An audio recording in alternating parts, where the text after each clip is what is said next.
Ang kontrobersiya sa pagitan ni Senator Tulfo at ng Tupad ay lalong nagiging mainit matapos itong mabatikos ng taong bayan. Binabatikos siya dahil sa aligasyon na ginagamit niya ang programang ito para sa pansariling kapakinabangan, lalo na't inirereklamo ang paggamit niya ng tulong mula sa gobyerno para sa kanyang kampanya.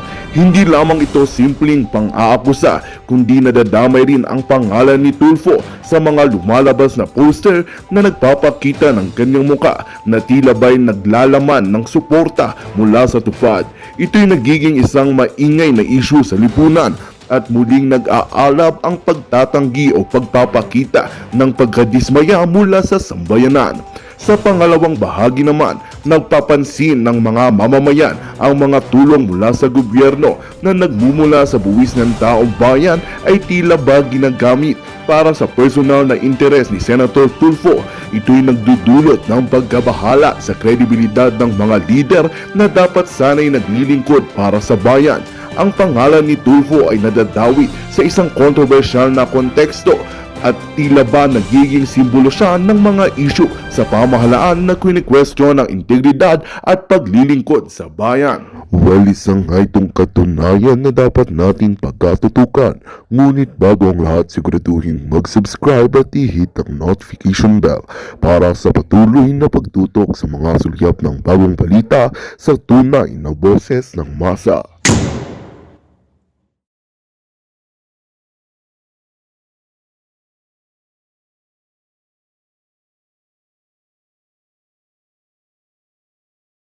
Nagagamit po sa eleksyon yung Tupad. Yun lang po pinupunto ko rito. Yan po para sa akin po, dapat talaga ang magbibigay niyan diretso mula sa DOLE and then DOLE abutin po doon sa mga beneficiary at ang dapat po mag-identify ng mga beneficiary. Kung ako po masusunod, dapat po ang DOLE because they are the ones who has the qualifications. Tumpak po si Senator Raffy Tulfo. Now, Senator Raffy Tulfo, my brother, bro, walk your talk and walk the walk. Look around your family circle. Bakit hindi mo isulong at gumawa ka na ng batas na huwag makisawsaw, makiangkas at huwag makialam mga politikong hinalal? Ayun po mga kaibigan, naku, nabitag na naman itong si si Raffy, ha? Nabitag na naman sa pangalawang beses. Bitag part 2 mga kaibigan dahil ito po talagang meron pong speech kasi meron kasing privilege speech itong si Senator Raffy Tulfo mga kaibigan sa Senado. Yun nga no, sinabi nga niya na sino daw bakit daw meron daw mga mambabatas or mga senador no or mga congressman na nakikialam. O yan nakikialam no? Nakikialam sa mga ayuda mga kaibigan. Example na yun dyan yung Tupad. Ngayon guys, mga ilang araw lang nakita po itong si Raffy sa Tupad. At meron siyang tarpaulin, napakalaking tarpaulin po mga kaibigan. Andun yung mukha niya. At kasama po ang kanyang anak na mibigay ng ayuda na ginagamit ang Tupad or DOLE kasi alam naman natin ang Tupad, di ba? Ang Tupad po, kung hindi ako nagkakamali, under po yan ng DOLE, mga kaibigan. So, anong nangyari? Kinain niya ang kanyang sinabi doon sa Senado, mga kaibigan, itong si Mr. Raffy. Kaya itong si Ben Tulfo, mga kaibigan, alam naman natin kung gaano ka fighter itong si Ben, di ba? Magkaiba po talaga sila ng ugali. Dahil itong si Ben, guys, talagang hindi po siya papayag, no? Hindi siya papayag sa mga ginagawa ng mga kabalastugan ng mga mambabatas natin. Dahil kung talagang gusto nyong tumulong, huwag nyong gamitin ang government agency. At sinasabi nyo pa na galing sa inyo. Kasi andun yung picture, eh. Andun yung tarpaulin, andun yung mukha niya. Parang si Tambaluslos, di ba? Napakalaking tarpaulin. Andun yung mukha. Nakabalandra po, mga kaibigan. So, anong ibig sabihin nun? Isa lang ang ibig sabihin nun. Parang gusto nyong sabihin sa mga tao na kayo ang nagbigay noon. Pero ginamit nyo lang ang ahensya. Katulad po ng DOLE at DSWD, mga kaibigan. At meron tayong breaking news. May revelasyon po itong si Attorney Trixie Cruz, mga kaibigan. At mukhang ang sabi po guys, si Pulong na po ang next target. Kasi alam naman nila guys, no? Ito, bistadong-bistado na po itong si Risa, di ba? Booking na po siya mga kaibigan, na yung hearing naman pala nun, ay hindi naman pala nakafocus yun kay Pastor mga kaibigan. Kasi dinamay na naman ang mga Duterte. At nasangkot pa doon si VP Sara Duterte mga kaibigan. Sabi nga nila wala naman kaming problema kung isasangkot nyo si Digong, si Tatay Digong. Pero bakit biglang pati si VP Sara isinasangkot nyo? Parang ICC lang ang dating Una, si Tatay Digong lang sa ICC. Tapos biglang pinasok po nila si VP Sara. Ibig sabihin guys, ang target pala nitong hearing na to ay mga Duterte. Kumbaga, syempre parang ano lang nila si Kibuloy. Kunwari, di ba? Pero ang pinakapakay talaga nila ang mga Duterte mga kaibigan dahil malapit na po guys. Malapit na po silang mabuking sa kanilang People's Initiative. Konti na lang mga kaibigan, mahuhuli na po sila. Kaya ang ginagawa nila guys, ginugulo nila. Parang diversionary tactics din kasi yan No, saka itong si Franz mga kaibigan, nagpakalat na naman ng kasinungalingan. Dahil bilang daw ng mga Duterte supporters ay gumuguho na daw mga kaibigan. Gumuguho na daw. Pakialam mera. Bakit mo alam? Ano kasi, Madam Auring ka ba? At FPRD, pasok sa Magic 10. Yan po pag-uusapan natin ngayong hapon. Pero bago lahat, kung bago pa lang kayo sa aming channel, mag-subscribe na po tayo mga kaibigan. Huwag niyong kalimutan mag-comment, like, at pakihit na notification bell para updated kayo sa aming mga bagong videos. ATF 2.0 po ang aming FB page. Follow, like, and share ng mga videos. Ayan, live na naman tayo mga kaibigan. Happy Tuesday po sa ating lahat. Mainit-init na hapon po. Mukhang naramdaman ko na yung summer. It's summertime. Kumusta na po kayo guys? Kumusta na po ang inyong Tuesday? Ito po, marami na naman tayong issue mga kaibigan na pag-uusapan dahil mukhang hindi po talaga titigil ito mga kalaban hanggang sa mawala po ang mga Duterte. Hindi po nila tinatantanan mga kaibigan. Pati yung hearing sa Senado, Sus Maria Josep, akala natin yung hearing na yun parang Kibuloy lang Parang nakafocus lang doon sa kaso ni Kibuloy, di ba? Alam naman natin, alam na po ng karamihan yan na yung kaso na yan ay tanim testigo, tanim ebidensya, tapos biglang nagulat lahat, di ba? Kahapon mga kaibigan. Bakit biglang lumitaw ang pangalan ni VP Sara at ni Pangulong Digong, si Tatay Digong? At ang nakakatawa pa mga kaibigan, parang yung yung hardinero na yun. Alam ko hardinero yun Ano pa pangalan nun? Si Rene ba yun? Rene? Ang nakakagulat mga kaibigan, alam niya ang mga transaction ng mga Kibuloy. Akala ko ba hardinero ka lang? At alam niya mga kaibigan na bit-bit daw ni VP Sara yung bag na punong-puno ng armas. Ginawa pang si VP Sara Ginawang taga bit-bit ng mga armas at ginawa niyang arm dealer si Kibuloy. Ibang klase din yung mga pasabog, Ito namang si Risa, syempre, bayad Kaya nga diba tanong natin guys, magkano Risa, magkano? So po mga kaibigan, syempre kumustahin muna natin ating mga kababayan dyan sa abroad, lalo na po dyan sa ating mga OFW na walang sawang sumasabay-bay po mga kaibigan. Maraming salamat po sa inyo. Kayo po ang mga bagong bayani. Saludo po kami sa inyo dahil kayo po ang tunay na dapat bigyan ng parangal dahil kayo ay nagbabayad ng tax. At itong kamera hanggang ngayon wala pa ring resibo. Wala na, natabunan na yung resibo mga kaibigan. Ang dami na ng issue Umabot na tayo sa ito kay Pastor. Tapos biglang ito na. Iba na naman yung after ng ICC mga kaibigan dahil bigo po sila sa ICC. Ito naman. Arm dealer naman. Sus Maria Josep. Mga armas naman ngayon ang issue. Ano ba talaga? Syempre, ang tawag dyan, diversionary tactics. Dahil ang People's Initiative po mga kaibigan, malapit na pong mabuking. Konti na lang guys. magkakaalaman na at malalaman na po natin guys kung sino ba talaga ang nasa likod ng People's Initiative. Kahit klarong-klaro na mga kaibigan pero antay lang tayo mga kaibigan, no? Siyempre, ganun talaga ang buhay. At kukumustahin po natin ang ating mga suki, ang ating mga viewers, mga listeners, na wala ding sawa, no? na nanonood sa atin. Maraming salamat din sa inyo, ang aming mga subscribers, at lalong-lalo na ang ating mga members. At meron pa lang may birthday ngayon, nakita ko sa isang sa isang community kanina.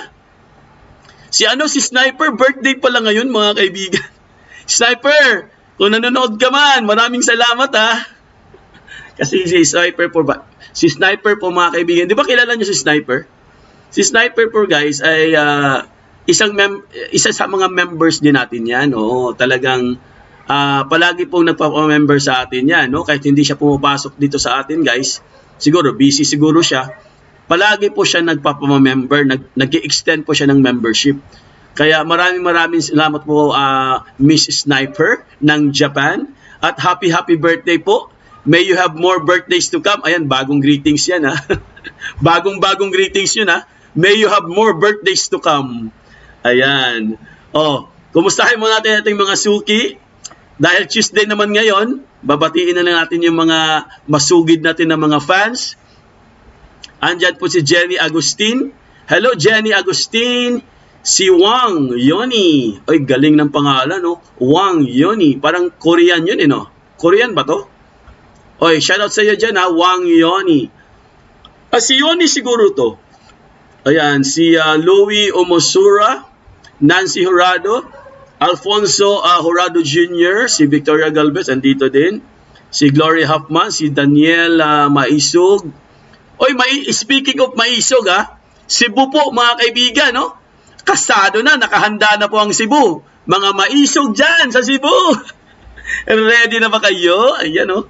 Speaking of prayer rally po, nako, handang-handa na po mga kaibigan. Pero mukhang yung mga kalaban may pangtapat Yung mga kalaban, gumawa din sila ng sarili nilang rally. Alam nyo guys, talagang sila, no? Mga inggitero, no? Mga inggitero, mga inggitera. Alam nilang may prayer rally sa Cebu, meron din silang prayer rally dito. Talagang gaya-gaya kayo puto maya. Parang yung nangyari sa Davao. Alam naman nilang biglang, di ba? Alam na sa Davao, di ba? Yung prayer rally sa Davao. Nagkaroon din ng prayer rally dito. Hindi naman prayer rally ang ginawa, kick off. Oo, yung mga yung mga tambaluslos, di ba? Sila Kuting. Tapos puro bayad yung mga nanood. O ngayon, gagastos na naman sila mga kaibigan. Gagastos na naman sila at gagamitin na naman nila ang pera ng bayan para sa kanilang rally. Ibig sabihin guys, may rally din sila. Sige, mag-rally kayo na mag-rally, bahala kayo sa buhay. Kaso lang, inuubos ang pera ng bayan Kasi yung pinamumudmud sa mga tao dyan, galing po sa kaban ng bayan yan mga kaibigan. Kasi alam nila guys, pag nag-rally sila, wala pong manunood. Walang sasama. Hindi katulad kay Duterte guys, hindi mo na kailangan i-promote. Hindi mo na kailangan bayaran. Talagang kusa pong pumupunta ang mga tao. Pag si Duterte po mga kaibigan, syempre meron din mga iba na hindi po talaga nakakapunta, no? Syempre sa Cebu yun Meron tayong mga kababayan na nasa Luzon lang, katulad namin, no? Pero yung suporta mga kaibigan, hindi po talaga nawawala guys. Pag si Duterte na po, talagang 100% yan. Todo support mga kaibigan. Hindi mo na kailangan bayaran. Hindi mo na kailangan pagsibihan. Diba? Kaya nagpapasalamat po tayo mga kaibigan sa lahat po ng sumusuporta sa mga Duterte na hindi po nagsasawa. Rain or shine, may bagyo man or wala, andyan kayo palagi. Pero, yung pantapat po sa prayer rally ng Cebu, ewan ko lang kasi nag-announce sila si France Yung tatlong kagwang sa kamera, nag-announce nung kailan ba, isang araw ba yun? Napanood ko sa news Nag-announce yung tatlong kagwang mga kaibigan na magkakaroon din daw sila ng rally. Talagang mga inggitero kayo, no? Sige, hayaan na lang natin. Sabi nga nila, demokrasya daw tayo, demokrasya. Demokrasya! Sige. Ayan. Competition yan. Tingnan natin kung ano mangyari. Tuloy natin yung ano, no? Ito si Victoria Galvez, si Glory Hoffman, si Daniel Maisog. Ayan. Naalala ko kasi Maisog kasi andito si Daniel Maisog. Ensos, si Lynn Cordinera, ayan, si Zenaida Puerte, Efren Infante, Domina Doraz, Jenny Jarumay, Yamada Cherry. Hello, Yamada Cherry! Ohio! Elena Calapis, good afternoon everyone. Have a beautiful, blessed Tuesday. Si Maria Cristina Nairo, si Corazon Austero, si Biruta Galban, good afternoon Idol Foodinet at sa lahat ng viewers at listeners. Ayan, good afternoon sa iyo dyan, Biruta Galban. Kumusta ka na? Banderas Bong, andito din. Si, sino pa? Domena Doraz, si June Laponete, Arceli Bautista. Good evening from Los Angeles, California. Ayan.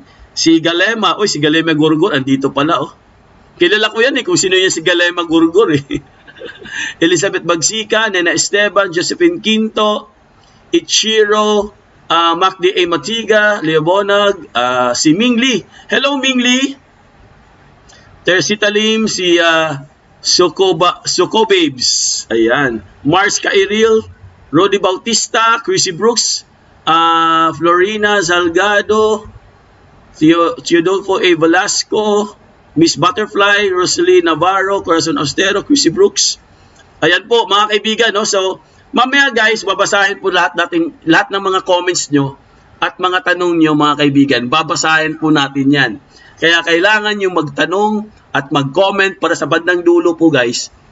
Syempre mababasa natin at tuloy-tuloy po yung discussions natin. Ayos ba?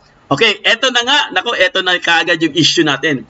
Unahin muna natin ang good news. Syempre, hindi po natin pwedeng walang good news, no? Para hindi tayo ma-stress. Ano ba ang good news natin mga kaibigan? Ang good news po natin guys, ito po, pakinggan po natin guys, ang balita ngayong araw na to. Pasok sa top 10 sina Representative Erwin Tulfo, dating Senate President Vicente Soto III, dating Pangulong Rodrigo Duterte at Senator Pia Cayetano. Kasama rin sa Magic 10 ang mamamahayag na si Ben Tulfo, Senator Bongo, Senator Ramon Bong Revilla at former Senator Manny Pacquiao. Gayun din sina dating Senator Panfilo Lacson at incumbent Senator Ronald Bato de la Rosa. Isinagawa ang survey noong February 7 hanggang 9, 2024 sa pamamagitan ng face-to-face interviews sa 2,914 respondents. Ayan po mga kaibigan, no? Yan po ang good news natin guys. Saan na ba yun? Pakita ko nga sa inyo para ano. Ayan po ang good news. Tingnan nyo sa screen nyo guys. Palakpakan po natin. Pasok po sa Magic 10 ang ating mahal na Tatay Digong. Nagpapasalamat din tayo guys, no, na talagang walang sawa po ang mga tao, no. Kahit po wala na po sa pwesto itong si Tatay Digong mga kaibigan, pasok pa rin siya guys sa mga survey. Ngayon naman, ito lang ang question ko dyan, no. Meron lang po tayong medyo hindi po nagustuhan dito guys. Dahil bakit po pangatlo na lang ang ating mahal na vice, ang ating mahal na Tatay Digong. Tingnan niyo po mga kaibigan, pangatlo na lang po siya. Ang number 1 po si Erwin, ang pangala si Soto, at pangatlo na lang po si Rodrigo mga kaibigan, si Duterte, no, ang ating Tatay Digong. Si Cayetano pang-4 at pang-5 si Tulfo, si Ben.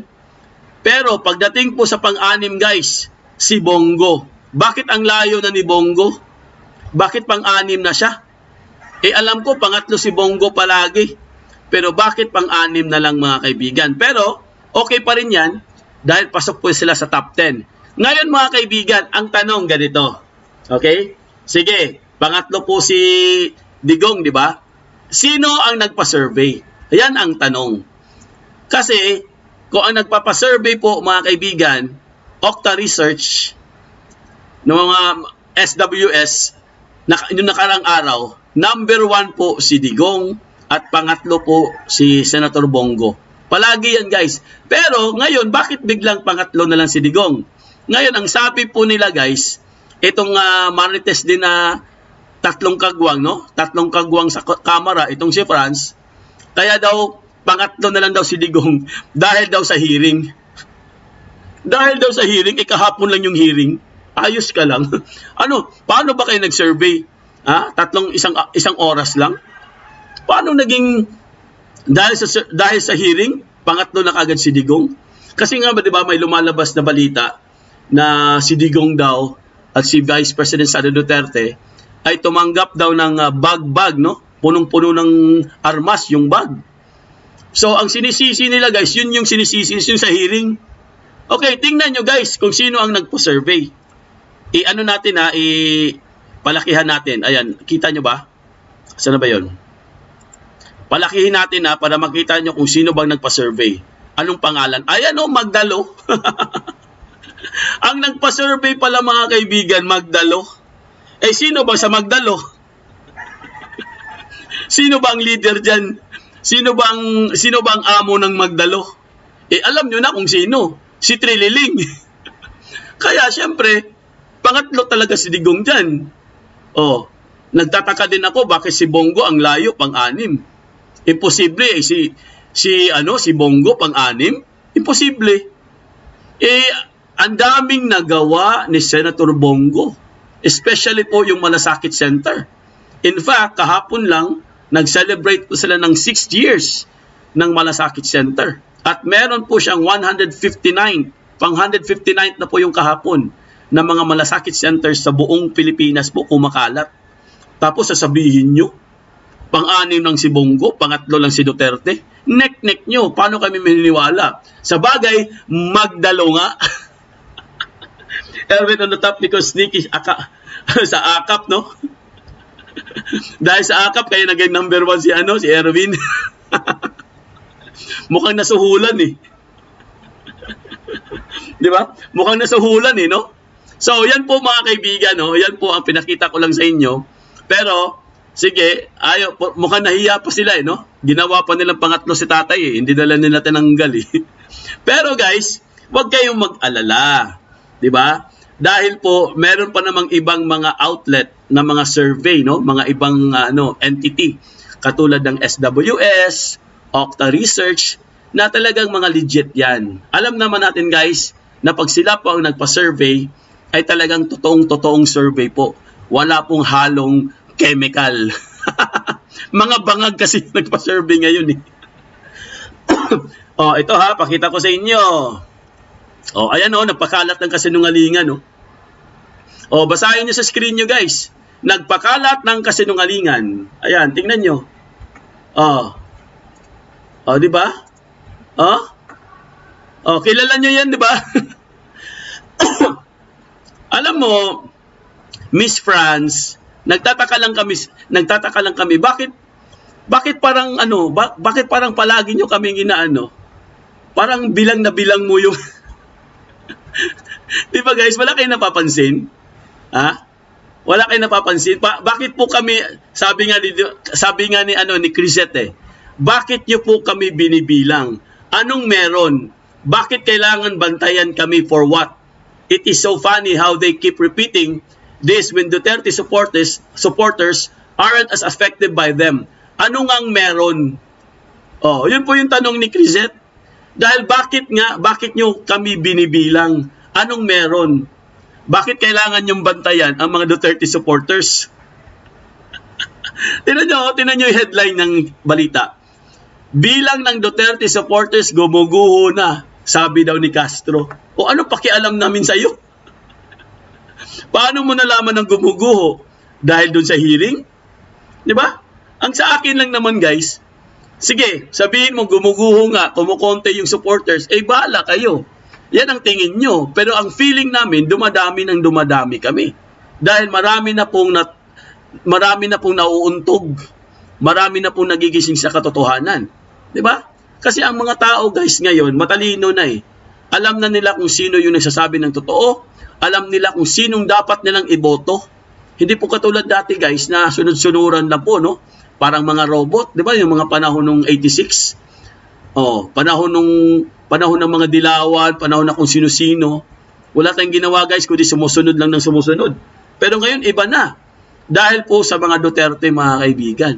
Kaya ang mga tao po, unti-unti na pong natututo guys. Ito sabi pa ni France, Iginiit ni ACT Teachers Party List Representative Franz Castro na gumuguho na umano ang bilang ng mga sumusuporta sa mga Duterte. Matapos ang naging resulta, survey. Ayan.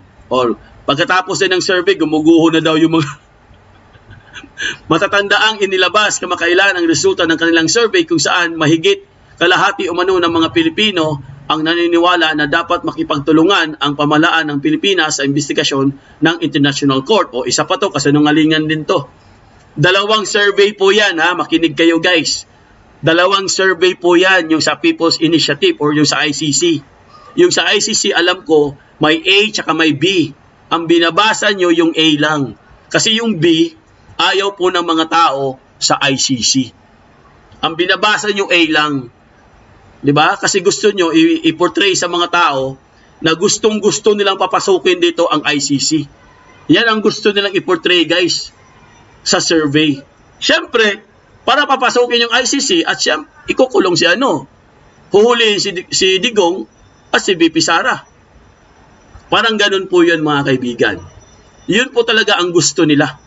Kasi nga guys, karamihan sa kanila mga kaibigan, ewan ko lang kung talagang sobrang inggit ba talaga sa mga Duterte.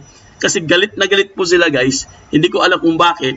Siguro dahil takot sila. Kasi alam nila pag si Duterte na po or mga Duterte na po ang tumakbo mga kaibigan, talagang kumakain po sila ng alikabok. Diba? Pinapakain po sila ng alikabok mga kaibigan.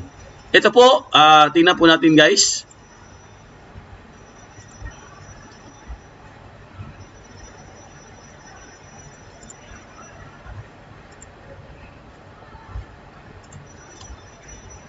Wait lang mga kaibigan ha. Saan na ba yun? Ito po.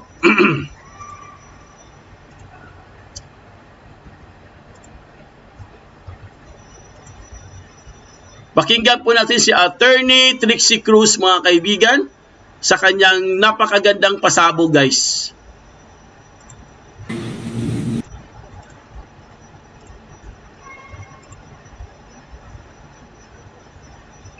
Kaya nga, di ba dapat naman talaga no to ICC? Kasi kailangan natin mga kaibigan sugpuin yung ipinagbabawal na gamot, di ba? Sabi ni CWD FO5, tama po kayo. Dapat talaga no to ICC. Kasi guys, paano po natin susugpuin? Kumakalat na po eh. Paano natin susugpuin yung kumakalat na mga zombie? Dumadami na naman po sila ng dumadami guys. Dahil wala pong sumisita sa kanila. Hindi katulad ni panahon po ni Digong guys. Inaaraw-araw po sila ng Digong. Kaya takot po sila mga kaibigan. Ngayon kasi, hindi na sila natatakot. Ito po guys, putahan na po natin ito si Attorney Trixie Cruz. Patungkol po ito sa sa yung revelasyon niya mga kaibigan. Dahil po itong hearing na to, imbis na nakafocus po kay Pastor Kibuloy mga kaibigan, bigla pong napunta dun kay VP Sara at saka kay Tatay Digong. Ito po, panoorin natin guys.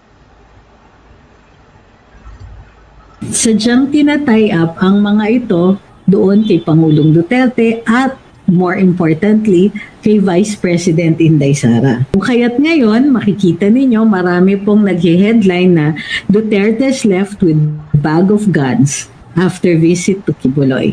No. Ang mangyayari ngayon, at ito nga na ang ine-expect natin, matapos ang Davao Rally, ay dahan-dahan, well, actually hindi na nga dahan-dahan makikita natin na mapupuno ang mga front pages at mga headlines ng mga mapanirang articles tungkol sa mga Duterte at hindi lang sila, including mapanirang balita tungkol sa Davao, such as nasabihin nila hindi naman ganun ka-developed ang Davao at of course narinig na rin natin na in one of these days magkakaroon ng privilege speech o kaya may mag-expose tungkol sa alleged 51 billion na inallocate para sa Davao through the office of Congressman Pulong Duterte in 2020, 2021, and 2022. At pero pansinin ninyo